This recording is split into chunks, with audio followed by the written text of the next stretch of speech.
The title of the talk this morning is The Role of Jewish Grandparents, an exploration of the intergenerational transmission of values. You've all seen the description of the day and Rela's bio, but I want to share some of that with you. What is grandparenting today? How does it differ from years past? What are the different what's the different nature of being a grandparent, perhaps even in Israel and in America? When I shared that with my wife, who unfortunately couldn't be here this morning, she said, "Oh, I'm really interested in that. I'd like to read some of that stuff." So, Rela means Geffen. First and foremost, even with the bio that we have, is a longtime fellow here at the JCPA and a member of the board. She is Professor Emerita of Sociology and was the 6th president of the Baltimore Hebrew University after serving as Professor of Sociology and Dean for Academic Affairs at Grants College in Philly, where she currently resides. She was a senior fellow at the Center for the Study of World Religions at Harvard and a Skirball Fellow at the Oxford Center for Postgraduate Jewish Studies. Her work entails, obviously, Jewish grandparenting. And in 2014, she was awarded the Mandel Berman Award of the Association for the Social Scientific Study of Jewry in recognition of a lifetime of service to the profession. I would ask those of us who have our cell phones to either put them on silent, turn them off, unless of course you're expecting a call from the grandchild.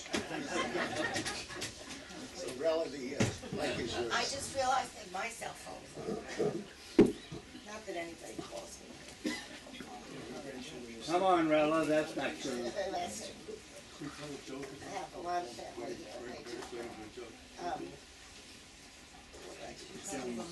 Shows how to work.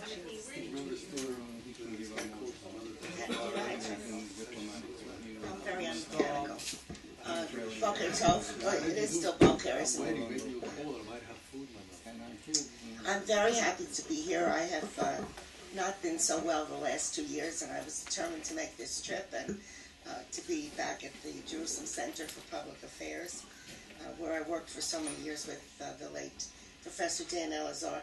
Good, he can't figure it out either. Well, if it rings, it rings. Oh, you know, I have an iPhone now, so I couldn't figure out how to work it.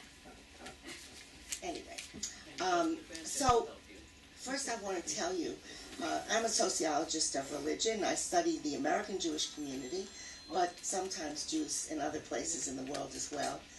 And I want to first tell you how it is that I became interested in studying grandparenting.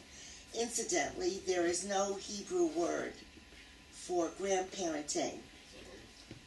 Sabaut, that's right, there is Sabaut, but you, for example, the word parent, horeh, there isn't something like that for a grandparent. There isn't a makbil to horeh. And I think, I'm not sure, I have to ask Professor Gerald Blitzstein, who knows these things, whether horeh is a word that is chudash b'yameinu, or it's something that was already around in the rabbinic period. Certainly, it wasn't around in the biblical. It's not a biblical word, that's for sure, horeh. He's written about it in the Talmud. Has he? So maybe it does exist there. One of the reasons that grandparenting doesn't seem to exist so much, and we'll look at it a little bit more in the sheets that they gave out to you by mistake at the beginning. Sorry. That's all right. Is that it's a terrible thing to say, and I'm going to say it again during the lecture, that they died. I mean, they just weren't around for very long. It's true that the life cycle was more condensed, and people had children younger, and everything happened a little younger, but still the lifespan was much shorter. And therefore, we'll see also when we look at where grandparents were included in rituals, in life cycle rituals, we'll see that past birth, they really were not officially included. I'm sure if they were there, you could put them in, but they didn't want to make it the rule because too many people would feel bad because they wouldn't be there. So the way that I got interested in this subject is because of a study that I did almost 20 years ago with a sociologist named Egon Meyer. And he was a pioneer in studying interfaith marriage. And we did a study together for B'nai B'rith. B'nai B'rith had a big fight at the time. How much time do I have, Chaim? I forgot to ask you that. How much time do I have? 40 minutes and then Okay, well, all right. I promise not to take longer. Or to try not to bore you. At any rate, B'nai B'rith was having a big fight about whether the non-Jewish spouses, this is so un-Israeli, whether the non-Jewish spouses of Jewish members of B'nai B'rith could be members. That was the fight. So, America, it was the Americans who actually wanted they wanted their daughters, sons-in-law, to be able to be members, or daughters-in-law. And they lost, because the rest of the world, B'nai B'rith is an international organization, and the rest of the world voted against it. So they had to do something to pacify the Americans. So they decided to launch a study of interfaith families, where we would talk to both sides of the couple and try to find out their motivations and also how they were living their lives. Because what we had basically was, say, one statistic, a percentage, but we didn't really know how people were living their lives. What happened once they were married, how they made decisions and so forth. So we were going to interview the real people, and both the husbands and the wives. And we did small focus groups around the United States. But in addition to those focus groups, we did 3 with grandparents. The grandparents were, in other words, their grandchildren were the products of the interfaith marriage. And I did all of those. One of them, for example, was in Detroit, and it was grandparents from Detroit and Toronto. Forgive me, I woke up with a hoarse throat. Let me try the hot and see if it works. Well, to my chagrin and shock, really, I discovered that their greatest fear was that if they did anything that their children didn't like with their grandchildren, that their children would withhold their grandchildren from them. And they adored their grandchildren. So they lived with this fear because the touchiest subject was religion. And they were the ones, very often, who wanted to have a Hanukkah party, who wanted to have a Pesach Seder, who wanted, when the children came to their home, to expose them to certain Jewish things. And they were afraid. I never saw fear like that. It was just amazing. They honestly thought, and it must have happened to some of them, that since this was a bone of contention between the husbands and wives, the last thing they wanted was for the parents, the grandparents, to make decisions on their own and to inject, whether it was Judaism or Christianity, on either side. I'm sure there was a truce going on there of some type. And those interviews made a tremendous impression on me. And for the next years, I didn't have any time. I didn't have a minute. I was studying all kinds of other things. I usually study whatever life cycle stage I'm in. Like I studied dual career families for 20 years. And I was doing work with Dan on the future of the American Jewish community and things like that. But between 10 and 5 years ago, I started to think, I have to do something about this grandparenting thing. It was bothering me. Also, I became a grandparent. I'm sure that that was a trigger. And I discovered that grandparenting was a subject that was not studied. There is nothing, if you know the tefillot, Efes Biltacha, it was nothing. And I was really surprised to discover that. There is one book called The American Grandparent. It was written by 2 sociologists who happen to be Jewish. But there was nothing Jewish about the book except that the opening chapter takes place in a Jewish community center with a group of Jewish grandparents talking about grandparenting. And I discovered that the reason that there was no work in American sociology, not Jewish, not sociology of the American Jewish community, but in general, in sociology of the family, had to do with capitalism, or at least this is my theory. It was felt in the mid 20th century. It was a long time ago, believe it or not. You know, that's what the kids say now. You say something and they say, that's so 20th century. So you should know that's a good expression to know. Well, in the mid 20th century, the main interest of sociologists was what they called the nuclear family, which meant parents and children living in a household without any direct connection to extended family, which would be the grandparents, aunts, uncles, cousins, and so forth, the hamula. No, they didn't want that. They said that's not the way to rise in the capitalist society. The way to move up in the capitalist society is to specialize. That is, the husband and wife specialize. Everybody has their own role. And grandparents, get ready for this, grandparents just drag you down. They're bad. They want you to stay where you are and not move away to go to a better school or for a better job. They want to use up your spare cash. Sort of the opposite of what we do now. The kids use up our spare cash, right? But they want to use up all of our spare cash. They will be a factor that keeps you from rising in the system. That's what I know. Kaya's looking at me in amazement, but that is the way it was. In fact, it was not only the nuclear family.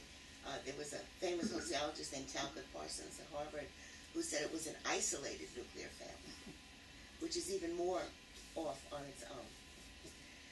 And because the sociologists of the Jews followed the other sociologists in America, we didn't study the extended family either.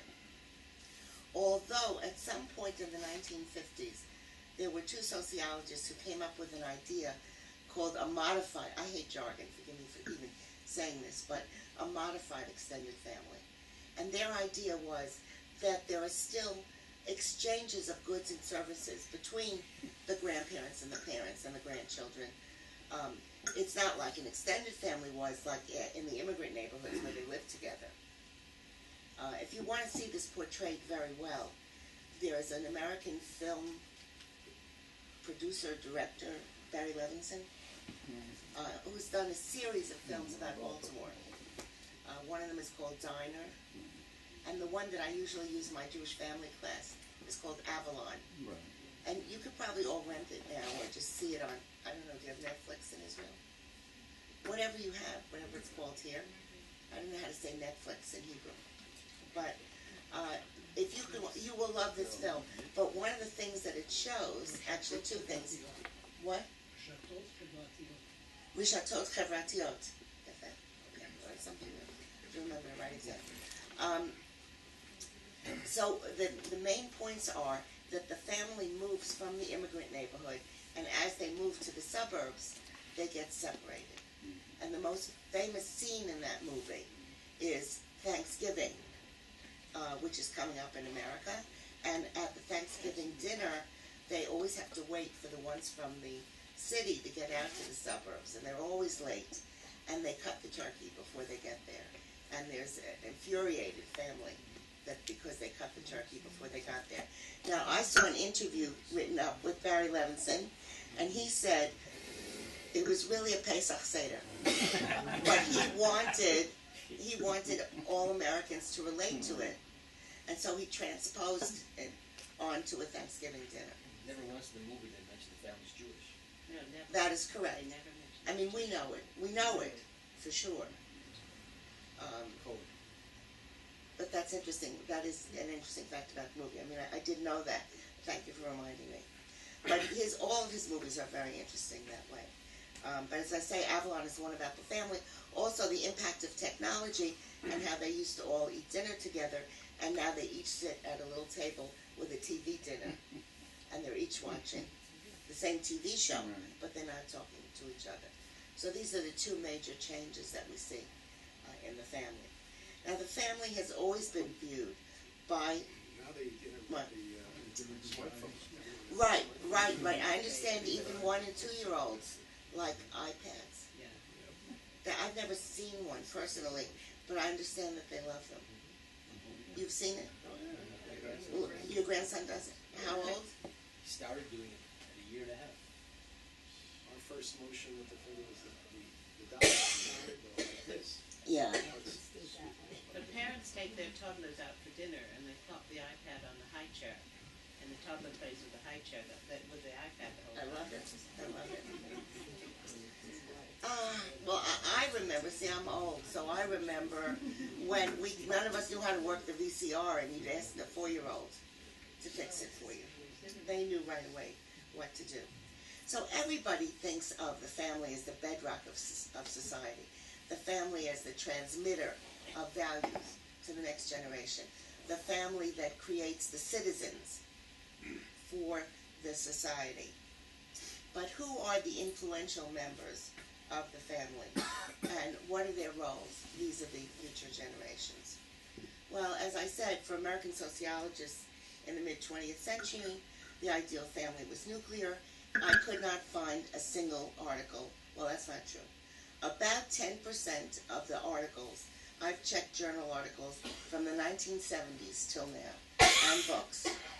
There are articles about grandparenting, but they're all about the same subject, because it's the only subject that the American government gave money to support the research. You know, that's what directs research. And that was grandparents who are in loco parentis. Grandparents who are actually parenting their children, the grandchildren. And it's particularly prevalent in certain ethnic groups. So that did get studied. That was really the main subject of grandparenting. I found, I think, 2 articles about values. I'm interested in the intergenerational transmission of values because I'm interested in the transmission of Judaism. So that's what I was looking for, and that's really what I did not find. Well, I'll tell you what the few little tidbits that I did find. So as I said, extended family, including grandparents, were viewed as a financial drain, and especially there was a brand of sociologists called functionalists. I was raised in Mid-Bam at Columbia University, and who really believed in this like this is the way society was. It was almost like a religion. These were the norms, this was it, and this was the way it had to be. And so even as studies of the family changed, the grandparents didn't come into it. I will give you an example. The studies of the nuclear family went on and on. They changed. How did they change? Well, by the later part of the 20th century, we were studying the change in gender roles. Who was taking out the garbage? I mean, basically, it was that kind of question. Who was earning money? Did earning more money give you more power? But again, it was only about a husband and wife and children, never about the grandparents. Now, we only study gay families. But still, it's only the husband and wife, or the spouses. It's not husband and wife. The spouses and children. Never the grandchildren. Never the grandparents. Now, about the middle to the end of the 20th century, a lot of grandparents were actually growing up and leaving their children. When I was in high school, and after that, when the ones who were the grandparents would move, if they lived in the Northeast, not if they already lived in the South or the West, they would move to the Western United States or to the Southern United States. And it wasn't so much that the children would grow up and move for a career, as very often their parents would move. Today, we have a totally different situation. First of all, today, we have many more generations alive at the same time. According to the United States Census Bureau, by 2017, over half of American families, not American Jewish, American families will be 4 generations alive at the same time. In fact, it's less likely in Jewish families because Jews get married later and there are fewer generations in a century. Do you see what I mean by that? So, because if you don't get married and have children until you're 30, then you only get 3 generations in 100 years. But if you do it when you're 20 or 22, then you get 4. And so you're more likely to have 4 generations alive at the same time. So a trend that we have now is a reversal of what we had before. That is, the younger generations are bringing the oldest generation, moving them physically back to live near one of the other generations. It could be a grandchild, or they could live near a niece or nephew, or live near one of their children. But there is this reversal. I talked to Irish Eskin, who's a very fine demographer, and he told me that it's a definite trend that we see. And I see it also in the people around me and the people that I interviewed. Now, I've only interviewed Jews. I'm going to tell you about my study in a minute. But what I found is that when they do decide to move at a certain point, because many Jewish people have moved into homes that are much too big for them at this point in their lives, and have lots of stairs. I shouldn't say that in Jerusalem. You have a lot of stairs in Jerusalem. I encountered many of them this weekend. Disappearing. They are. It's getting better. But Jerusalem was not a good city for Nechim.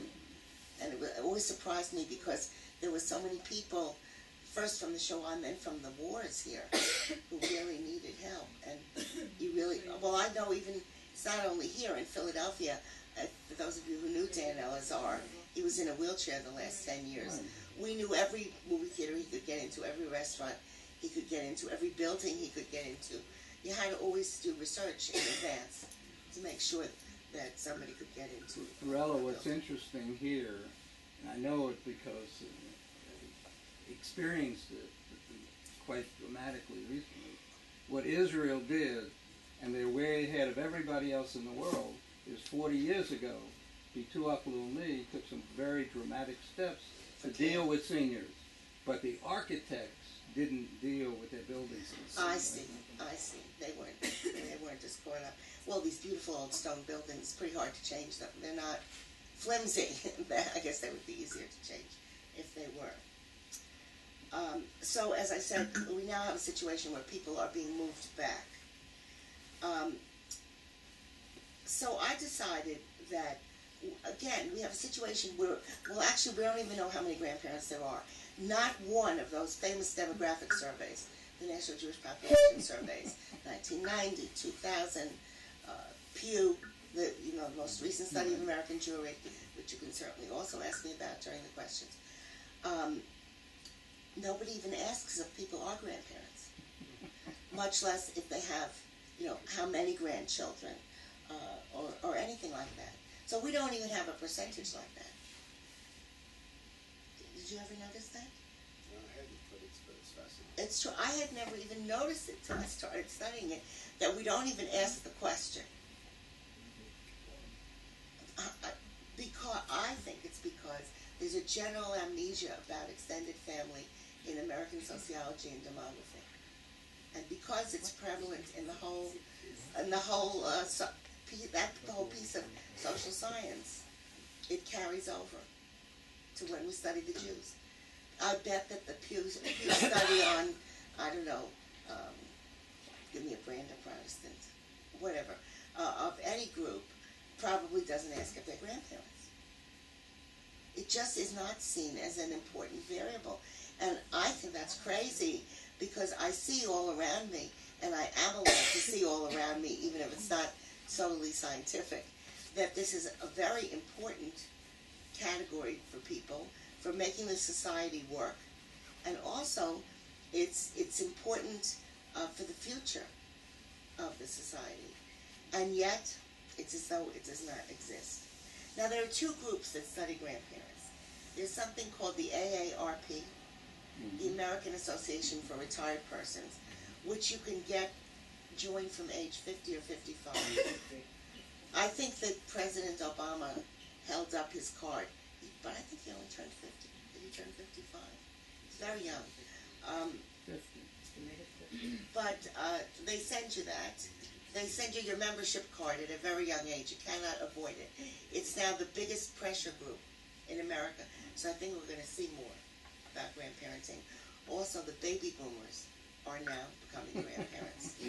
And whatever the baby boomers do, the society does. That's the group that was born right after World War II. when we had this nesting phenomenon, when there was a great bill from the Congress that gave people free college, and people were able to move to the suburbs, build houses, and nest. And there was this huge group. I know I went on double session in the school I was in because there were never enough schools. Now the schools are empty because the birth rate has gone down. So here's what the AARP says. They and the Pew are the two people that have studied grandparenting. The Pew, of course, is a private foundation. It's Sun Oil, I believe, is the base of it. So, just one other thing. When I first started to read all of this, I found one rule about grandparenting in America, and it's called the rule of non-interference. Isn't that perfect? The one rule there is stay out of my way. The flip side of it is, if there's real trouble, be there. Okay? So, but that's it. You've now heard it. So this is the way, in case you think I'm exaggerating the negativism, the AARP wrote in 2010 something called the 5 Don'ts of Grandparenting. Here's the 5 don'ts. Notice, again, it's a negative. It's not the 5 do's, it's the 5 don'ts. Here they are. Don't tell your kids how to raise their children.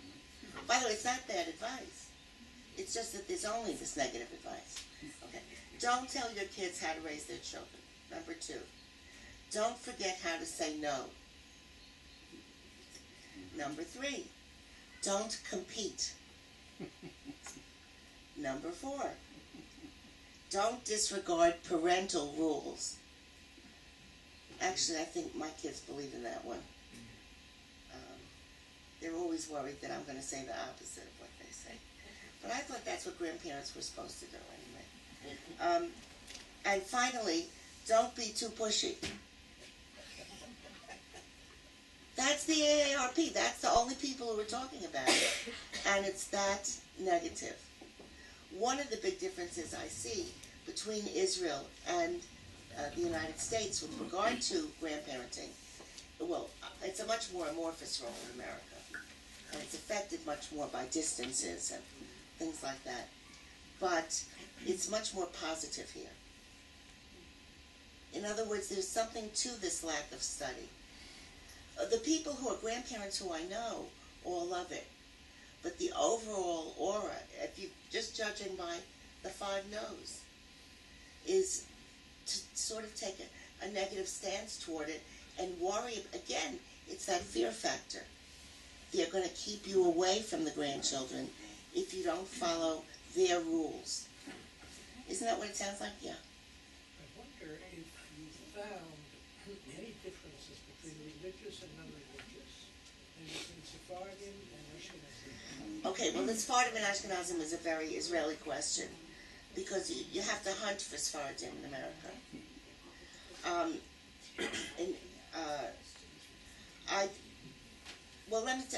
going to move right now into what I found from the surveys.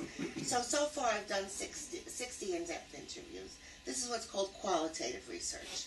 So no, I can't tell you about thousands, and I can't give you percentages that apply to a whole population. But I'm trying to find out what's really going on in the households. What are people really doing? What roles are grandparents playing? And I have tried to interview some who were quite dati, some who were grandparents of interfaith, just all different types. And also in different cities around the United States. Wherever I go to give a speech or visit family or whatever, I say, set up some interviews for me. So I went to give a speech in St. Louis, so my cousins there set up 5 interviews for me. And those were mainly from an Orthodox synagogue. Okay, there's also a mythology about grandparents in the United States. The myth is grandparents are powerful. That's why they're afraid of them, because they can have an impact. And so the only things that have been written in the Jewish sphere have to do with how to be an interfaith grandparent, because that's what everybody's afraid of. But that's it. There's nothing in Jewish literature either. Okay, so here are some of the things that I learned from the surveys. First of all, I asked people what they were called and who gave them their name. I wanted to start with something that would not be off-putting. Would anybody like to tell me here what you're called? Savta. Savta. Bobby. Grandma and grandpa, so different between the native Israeli grandpa. Azalea. Grandpa. Papi. Is that because somebody else was called that before in the family? No, that's because he hears his father call me Papi. So he knows my name is Papi. That's very interesting because I did have one in an interview who said that her granddaughter called her, I think it was either mama or mommy, because that she heard her mother calling her that. So that it's not so surprising. You don't have any Omas or Opas in this group, huh? Oh, you do? Right. No, actually, in my case, my mother is still alive, which is the third generation, who is Safta. So I did not want to take the Safta, Of course not. because that's her position, so I became Omi. I see. Oh, me. Omi. I see. Well, there are a whole variety of names, and some of them are very original, and some of them are to distinguish one grandparent from another. But I think in Israel, don't people just add the first name on? So it would be like Savta Shoshana and stuff. Yes. If they both want to be called Saba or Savta. Then I asked them how they learned to be grandparents.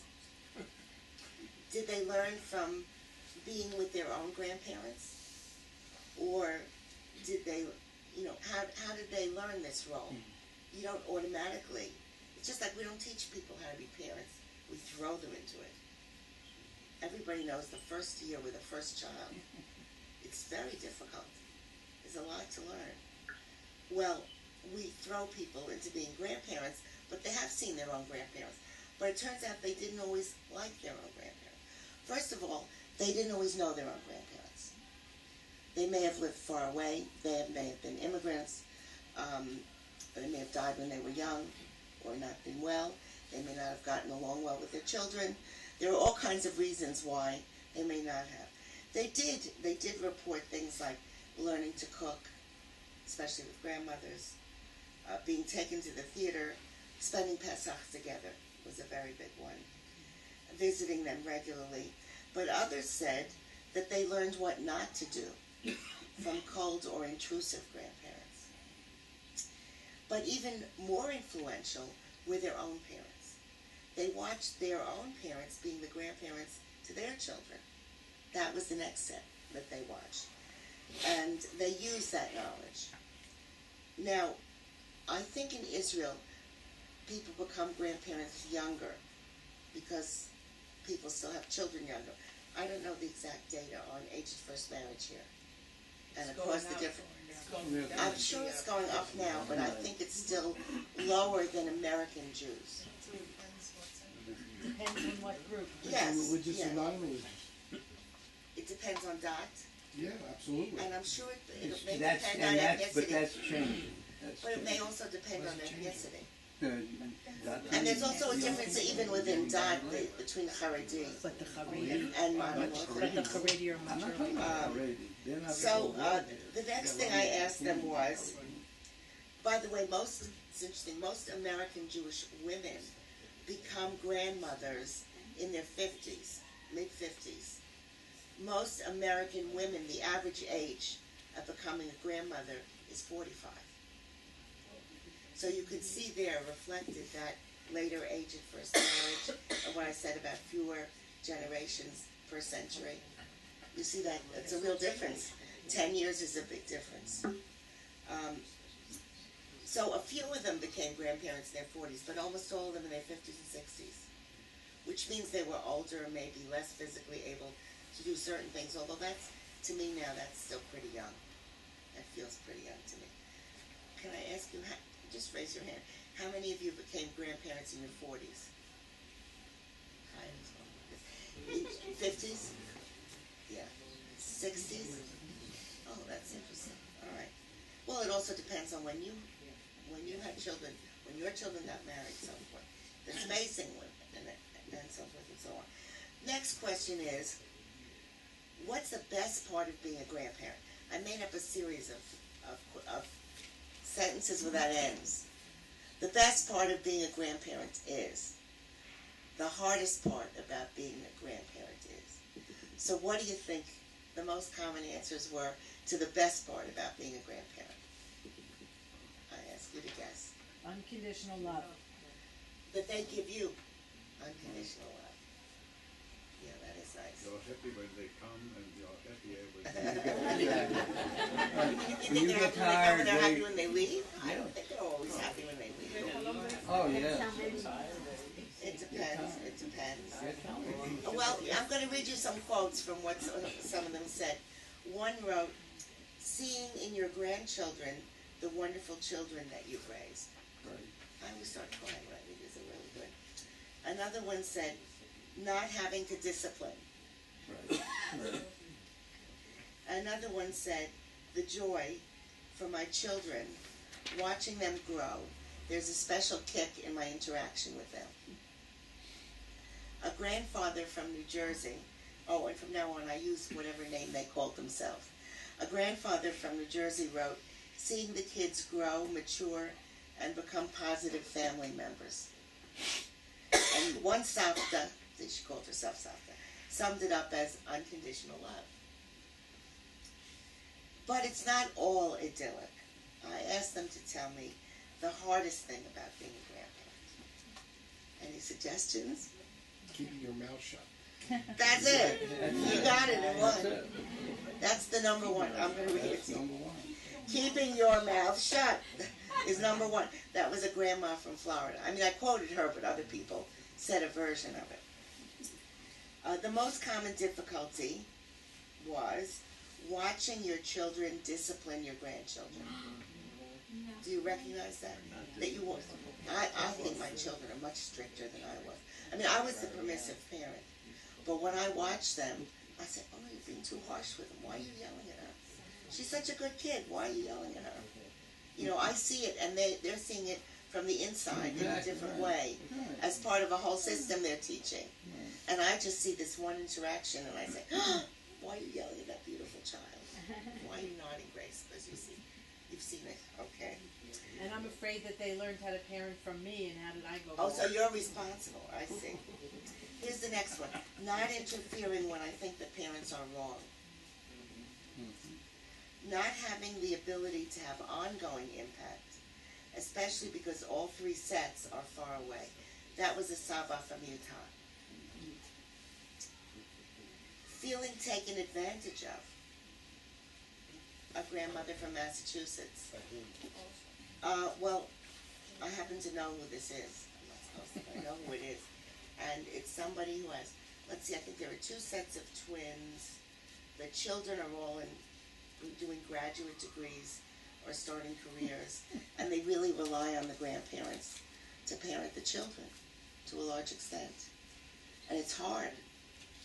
And I'm not saying that they don't say thank you, but they take it for granted to some extent that this will be done. But that's pretty rare in America. That's one of the things that's different. In Israel, I did talk to about 10 different people from 10 different couples or households in Israel, Americans who came on Aliyah. So they can see the difference because they know what America was like, and now they're in Israel. And the Israeli role is much more fixed. It's much more expected that grandparents will be around. It's a much smaller country. And that they will take an active role with the grandchildren. And a kind of active role that's not once a month. You know, it could be picking them up from school 2 days a week. They may get out of school early, whatever it happens to be. The last one is, this sounds like what Grace said before too, knowing that sometimes I don't live up to my ideals. That was a grandfather. Now, Excuse me. Yeah. What I miss in it, when Yeah. I registered with myself, is becoming an older grandfather at an older age, is the physical part.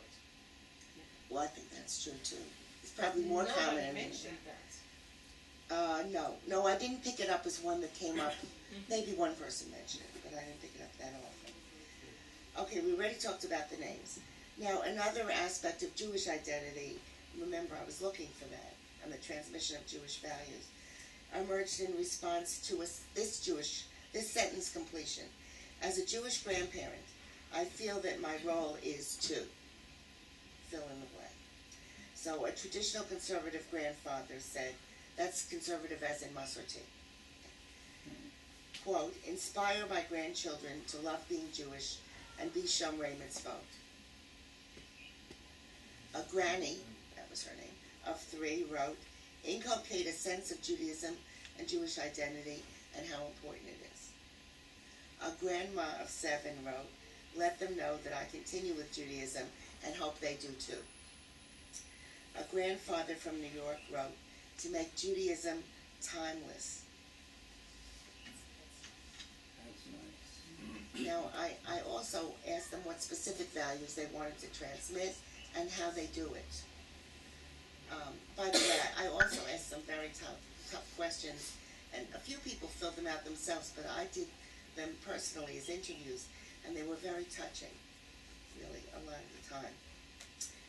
So among the specific Jewish values that they hoped to pass on were a love of Israel, celebration of the Jewish holidays, and tzedakah. And how do they expect to do it?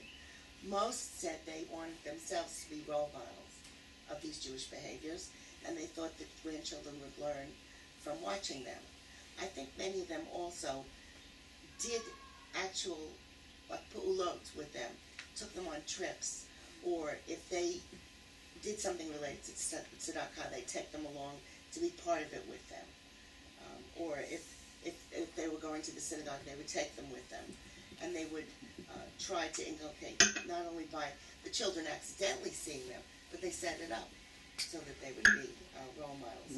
One thing here that at least I feel very strongly about, that's different, is that here our children, in terms of tzedakah, is totally different from the way we are in terms of tzedakah.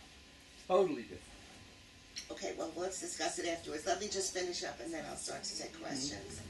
Another way that they do things is, one Savta from Missouri said, this is one of the St. Louis ones, to be aware of the Jewish values from our home, but it's hard, especially when you're out of town. So this is a big American problem, the distances. You know, I have friends who have one child in Toronto, one in London, one in New York, in New Rochelle, and I don't know where the fourth one is, but in a different... Midwest. No, moved to Virginia. A lot of them mentioned hosting holiday celebrations. That was definitely a role of grandparents, including Pesach and Sukkot. Some babysit and take physical care of their grandchildren. They will move into the home, to the parents' home, which is a lot easier than bringing the children to you, if you have them in their natural environment and take care of them. But they make the holidays. I know that you think that this is just, of course this is what they do. This is what we would expect the Jewish grandparents would do. But this is what happens with social science. We don't know anything. We think because we know a few people. We put it together, and then whatever we learn when we go out in the field, we'll say, oh, I knew that. It makes sense that that's what they did. Finally, I asked them, this was one of the emotional ones, what they wanted their grandchildren to remember about them. Right. That was a real, gut-wrencher. And one grandmother said she wanted them to remember, I quote, that I put effort into keeping connections strong, was available to communicate, and that I make good stuffed cabbage. A Savta from California said she wanted them to remember her as, quote, loving them, being involved, and having distinct memories of special relationships with each of them. And returning to the theme of how she learned to be a grandmother, she leaned over and she said, my mother used to whisper to each of her grandchildren, you're my favorite. I thought that was such a great line, I had to put it in. So I began with the caveat that we have very little information. I'm going to keep on doing interviews.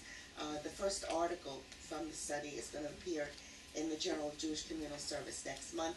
They're doing about every 5 to 10 years, they do a thematic issue on the Jewish family. So they asked me to write the article about grandparenting. Because guess what? I'm still the only person doing anything about it. I have a feeling that because of the baby boomers, and because the Clintons just had their first grandchild, that grandparenting is about to become an in-topic in the United States. So I have to rush to write more. So, right. I'd be happy to take any questions that you have. Questions? Artie? No, thank you. That was fascinating, and I think probably everyone in this room strongly identified with the topic. Did you explore in your focus groups how many grandparents, how many grandchildren are the products of mixed marriage? And two, if so, was there any consternation on the part of the grandparents that their child intermarried and their grandchild may or may not be intermarried? I can't give you figures because it's a qualitative study. Was it discussed? But I deliberately interviewed some interfaith, some grandparents of interfaith. There's great consternation, but they love their grandchildren. But they don't want their grandchildren withheld from them.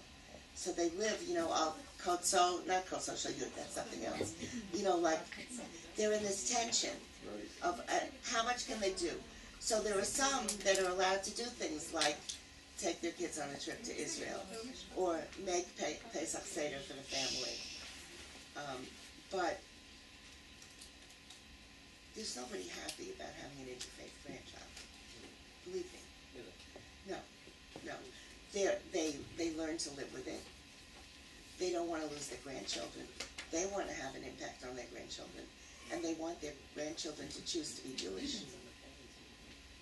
But that's all going to change come the next generation. But is there tension between the two sets of grandparents? Well, that's another issue. As I've gone through the surveys, at the end of each one, I say, what did I leave out? So one of the things that I learned, say midway on, that I left out was relationships with in-laws, and especially interfaith, relationships with different children and their spouses, different relationships with different ones of your children. That sometimes they didn't even call you the same thing. I mean, the grandchildren. And especially in America where they could live very far away from each other and the cousins don't know each other very well. There could be, and you could just have different relationship, probably any place. If you have 3 or 4 or 5 children, and each one of them marries someone very different from the other, and you may just have different relationships with the different kids. So there were all kinds of things that I forgot to ask about, and I kept adding questions to the questionnaire.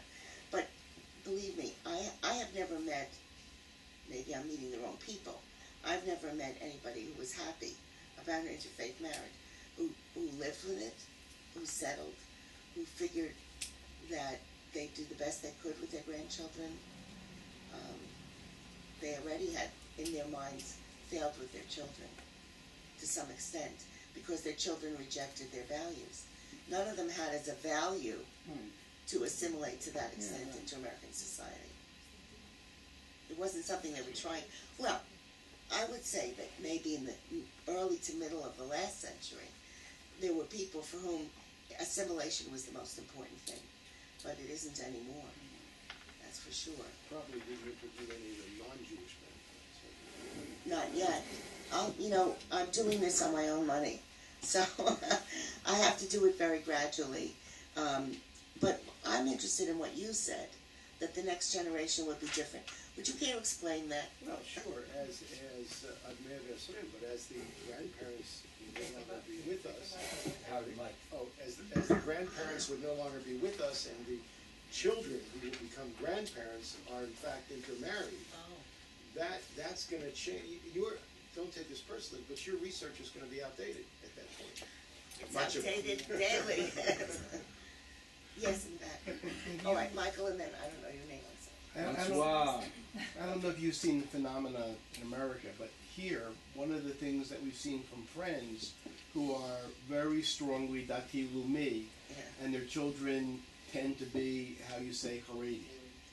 You know, and that tension between the Haredi children and the grandchildren, obviously, and the parents, who have very, very different points of view about God, about Israel, you know, about various behaviors, about television, computers, the whole line. Education. You know, and it's a very, very difficult phenomenon. It's painful. It's painful. First of all, I want to tell you that this exists in America as well. Exists in my family. My sister has 9 grandchildren. One of them is now Get a little Bratzelver. closer to the microphone. One of them is Bratzelver now. And several are modern Orthodox. And one doesn't keep kosher. I mean, but there's certainly, even though very strongly Jewish values among all of them, they are very different from each other. Now, in America, we don't have to face the army issue, or the issue of what I would call patriotism, or whatever you call dati le'umi, as opposed to, I don't know what you would call someone who, out of principle, doesn't go into the army. What do you mean? You mean here? Conscience subject, a CO. Yeah, conscience Well, but subject. in America it would be a CO, but is that what it is here too? Exactly. If you're Haredi, is that what they call you? It's a different kind of conscience.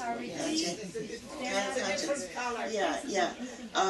But I think, Michael, you point out something very, very important, which is that there could be differences of values among people and generations who we don't worry about. We sort of think, well, they have enough in common that they'll be okay. That is, say, the Dati Le'umi and the Haredi.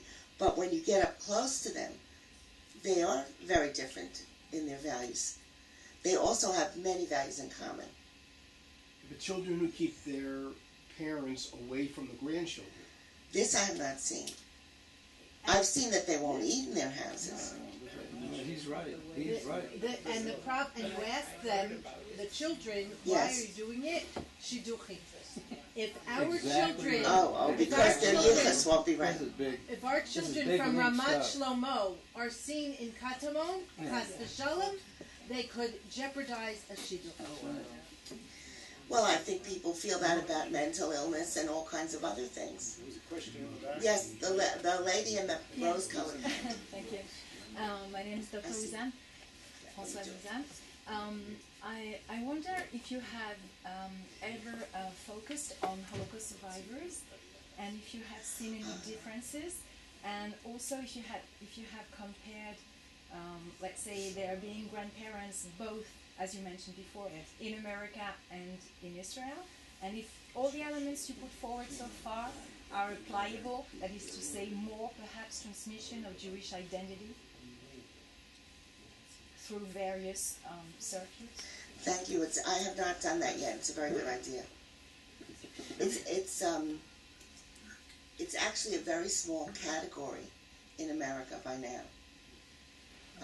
But there have been many, many memoirs that have come out recently, as I guess the last wave of survivors are still able to write them.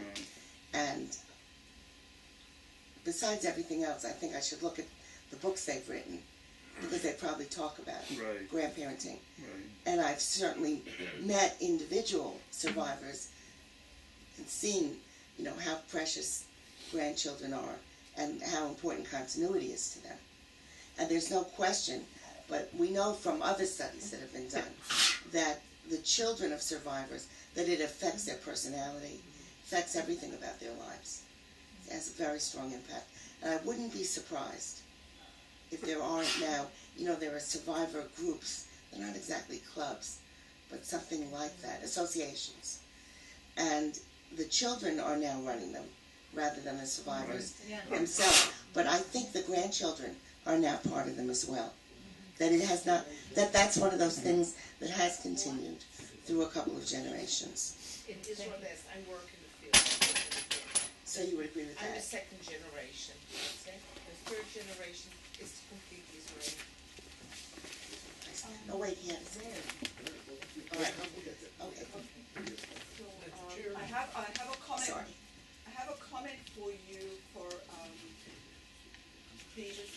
about the mid-20th century and about capitalism. And just to sort of like put another perspective onto this, that one of the reasons maybe grandparents were not as valued is that Western society, American society, Israeli society, to some extent as well, is very much influenced by a kind of youth culture where age is not valued. You can look any week in the New York Times and you can see that the latest trend in Tribeca is this, and yoga is this, and the style is that. And what are we looking at? We're looking at a very motivated ad kind of culture where people are influenced by the media, and particularly about certain image making. And unfortunately, as people age, and they're less beautiful, or they're less fit, or they're less able, and they need services, they are not valued, they're much more marginalized, and therefore, in this larger perspective of what constitutes the family, that older people have been, I'm not saying so much now, because I believe you're quite right, as this kind of like resurgence of the value of grandparents, that have been marginalized because they're in some way not only not part of the nuclear family, but they're not part of this whole rather hip 20th century, 21st century idea about the ad culture.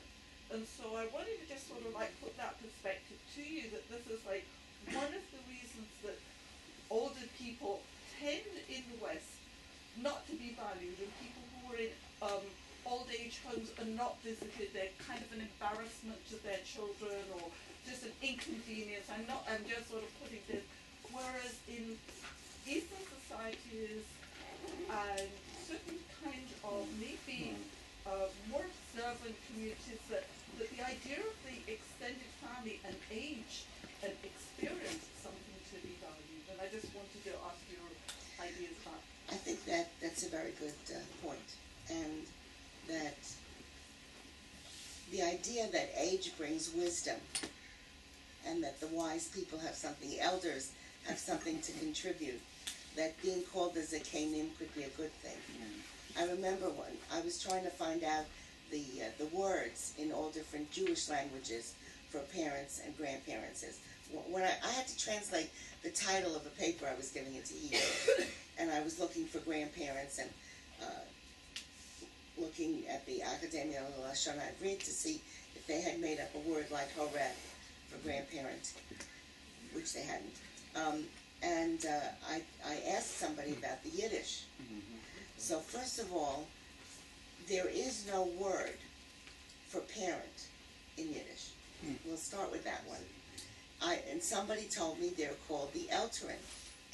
That's the term. But here we're back at the idea that to be the elders is like in the Torah, the elders are. But you always had Babi and Zaidi. But you always had Babi and Zaidi who were older than the Elterin. Well, that was true, I guess, in some families. But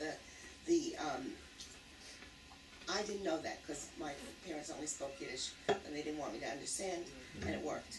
The Elterin, actually I think it was Sylvia Fishman who told me, because she knows Yiddish, that it was the Elterin, or the parents were called something wonderful, the Tata Mama, as though there were one gush. I love that. You know, they just exist as, they're an entity. Or as my son Uri would say, the parental unit. Yes? I really thought that was wonderful when you think of it emotionally. But there's no way to say the grandparental unit. And there isn't a word. And if Zekanim is parents, what are grandparents? Okay. So you're right that in the Eastern societies, among the Chinese, for instance, the elders were certainly honored, and the word elder was an honorific. But I don't want to be called as a K now. I remember in my family, we thought we got the word wrong for great-grandparent. My sister has 7 great-grandchildren. So we used to call them, or my parents had great-grandchildren, and we called them Saba and Savta Zakena and Zakein. And then we found out that in Israel, it's after Rabbans, and we liked that so much better. It made our whole lives better, because that was such a great term. So you look at the difference of not using Zakein. All right, after these two, I just wanted to hand that sheet out again for a minute and talk about rituals. Yes? My 2-year-old grandson doesn't like my white hair, and I explained Savta's getting older. No, Savta, don't get older. He had a sense of that. 2 points that I'd like to raise. Naming children, and the role of grandparents in naming the next generation. What do we have a say in that? And when we don't have a say, good luck. How hard does it hurt? And the other idea is a situation where there is no other set of grandparents with whom to share our responsibility, especially in this Aliyah generation where, Baruch Hashem, all of the children and all of the grandchildren, 16, live here, and we are the only address.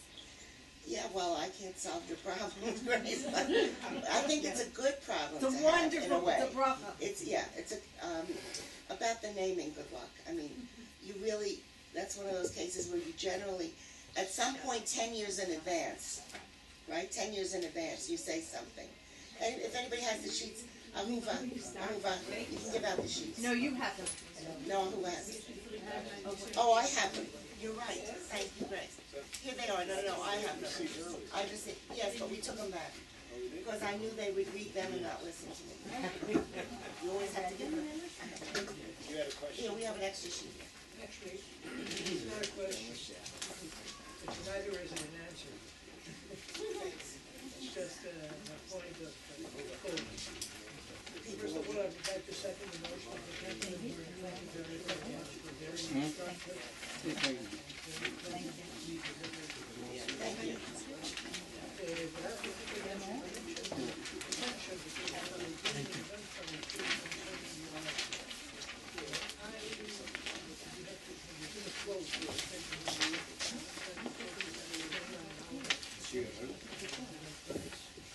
First cousin.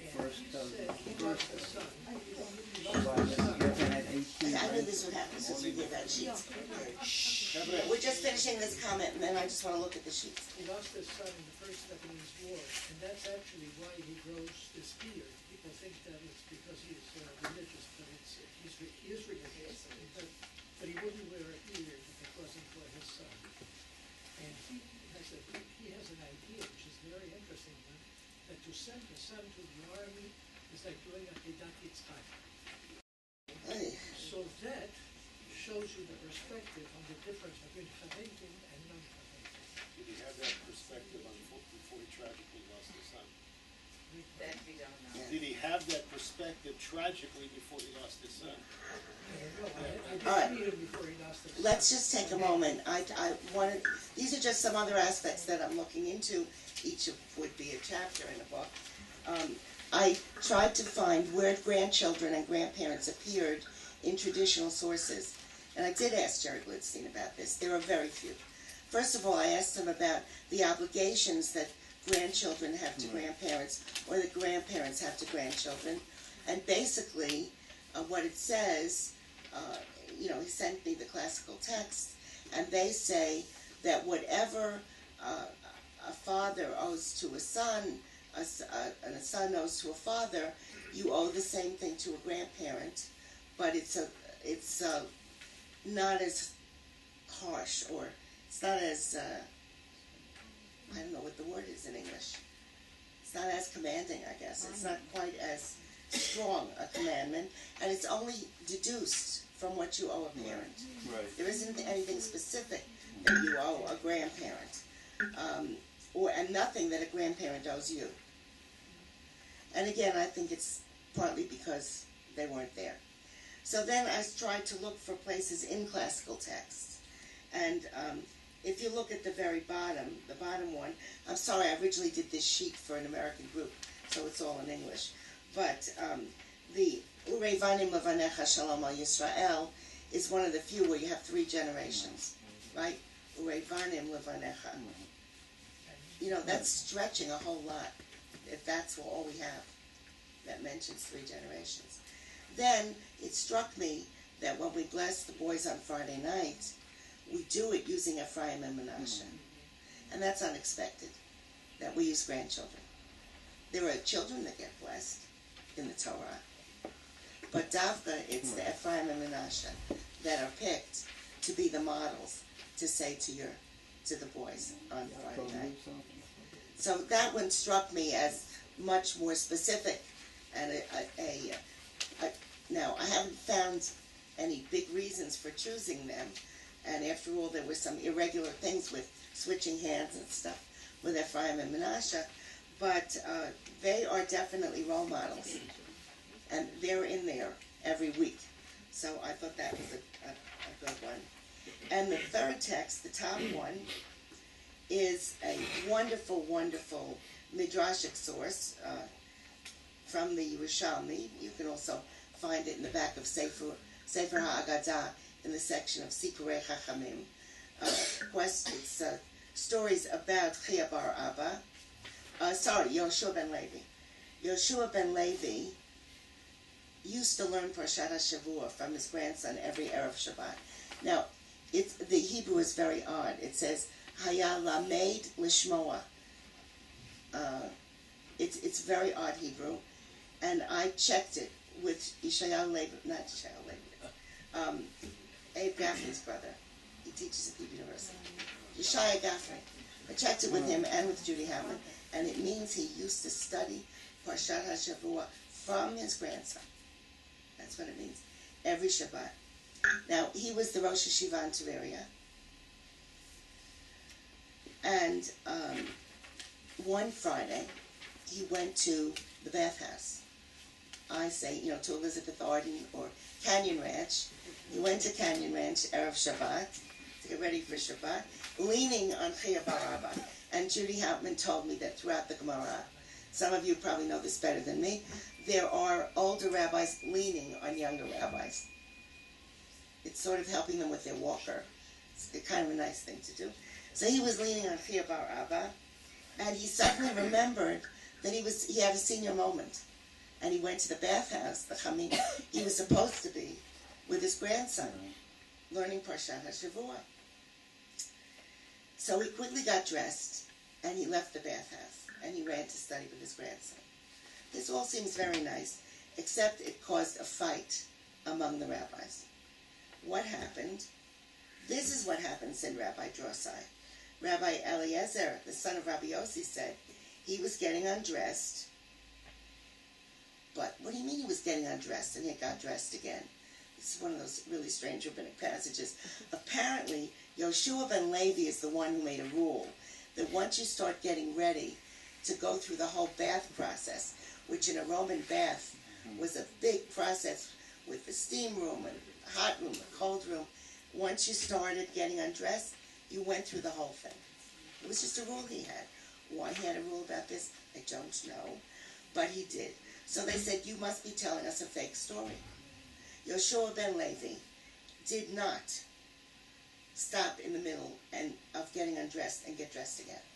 If he had started, he would have finished the whole bath. And Chia bar Abba, who had been there, remember? He was leaning on him. He said, but didn't he teach us that if one has begun to undress, he must continue through the whole bathing process? Rabbi Yoshua said to him, Chia, my son, Chia b'ni. This is so sweet. Chia was young. He didn't know yet what it meant to be a grandparent. So he puts his arm on him. He said, can't you just see him say, Chia b'ni? I love this story. What can I say? Chia b'ni. You should know that anyone who hears the parasha from his grandson is as one who stood at Mount Sinai. Why is this so? As it is written in the Torah, you should tell your children and your children's children that you stood before the Lord your God at Chorev. Your children's children, your grandchildren. Chorev, Sinai. And so he said, Chia, someday you'll be a grandparent and you'll understand. I think this is a wonderful passage, and it shows that there was a sensitivity, but they weren't there. So where were they? They were at birth of grandchildren. We do have a masorah that the grandfather should be a sandak, at least in the Ashkenazi tradition. That the grandmother has a name. It's a later name because it's Yiddish. Kvaterin. That the grandmother carries the baby in, hands to the other grandmother, or whoever you want the child to be like. So there was definitely a scripted role at birth. But after that, we don't see it. There's a custom of saying an El Malirachamim for a dead parent before a chuppah. But that's for the unusual situation of a parent, not a grandparent. Because everybody would be saying it for a grandparent. Too many people. Right. It would dampen the ceremony Right. for too many people. So now, I'm just going to mention one or two that are coming into vogue. Now that the grandparents are here and we're back and we're making an impression and having maybe a stronger role, both physical and psychological, with grandchildren. So one thing that's come from Israel that's now happening in America is putting the names of grandparents on bar mitzvah and wedding invitations. That did not happen 25 years ago. And bat mitzvah invitations. And I've even seen dead grandparents. It's interesting because 50 years ago in America it happened constantly. No. I can This is one of the ones that there may have been one or two, but this is one of the things that came, like Shira Chadasha, that came from Israel to America. In America, the rabbis always speak under the chuppah, and they always talk about the grandparents. And in America, they always have booklets at weddings, and the booklets talk about the grandparents. But they just started in the last 5 years getting invitations, not just from the parents, but the grandparents are listed. Another thing is that the Reform movement kind of invented a beautiful minhag. I think it's a beautiful minhag. You may or may not like it. And what they do is they take a Sefer Torah out of the ark, and they have a grandparent, a parent, and a child stand on different levels of the bimah, and they hand the Torah down from one generation to the next. It's a very lovely. They didn't invent it. The conservative movement did it at the same time. But Well, don't give them too much credit. It's done in many neighborhoods. But I'm just saying to you that I expect, and if any of you see one, I expect you to report to me that there will be new ways that grandparents are going to get engaged, involved, formally, scripted, and other people. There'll be things that they like, and so they'll do it. For example, in birth ceremonies for baby girls now, the grandparents are often involved. There's one where they swaddle the baby girl in a talit. They put the talit down on the table, put the baby in the middle, and each grandparent reads a verse from Tehillim about Tachat Kanfei Shamayim or something like that, and they swaddle the baby with the talit. It's very nice. But people are creating things all the time now because the grandparents want to be part. They're there. They're very much alive in the lives of their grandchildren, and they participate a lot. So I'll be around for a while. Yeah, Rela's going to be here for a bit of time. For those of you that still may have a comment or question of her, before we thank you and Rela, I just will share with you probably the best piece of advice that we had, Kayla and myself, when our first grandchild was born about 9 years ago, when we were, of course, calling family and friends to say, Mazal Tov, how wonderful it is we've had a grandchild, etc. And dear friends in Memphis who already had grandchildren, David and Winnie Mervis, David said to me, now Howie, just remember, the emphasis is on grand and not on parents. So that's good advice. What exactly does that mean? That's for each of us to interpret. I love watching our kids become parents, and it is a grand time of life. Come up with a grand about once a year.